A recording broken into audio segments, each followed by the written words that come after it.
বাংলাদেশের পররাষ্ট্রমন্ত্রী ডক্টর দীপুমণি বলেছেন, কোনো দলকে লক্ষ্য করে যুদ্ধাপরাধীর বিচার করা হচ্ছে না। যারা ৭১-এ যুদ্ধাপরাধ ও মানবতা বিরোধী কাজ করেছে তাদেরকে বিচারের কাঠগড়ায় দাঁড় করানো হয়েছে এবং তাদের বিচার করা হবে।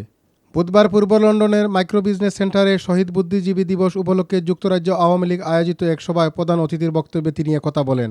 যুদ্ধাপরাধ যারা করেছে তাদের বিচার করার জন্য এর আগেও বিভিন্ন দেশ করেছে এবং তাদের যে অভিজ্ঞতা সেই অভিজ্ঞতা থেকে আমরা জানতে চেষ্টা করেছি, বুঝতে চেষ্টা করেছি, জাতিসংঘের কাছ থেকে আমরা সহায়তা নিয়েছি এবং একটা প্রস্তুতি পর্ব শেষ করে আমরা ট্রাইব্যুনাল গঠন করে নানান অন্য যেই সব কার্যক্রম করা দরকার সেগুলো করে নিয়ে সেই বিচারের কাজ শুরু হয়েছে। এখন বিচার কাজ চলছে।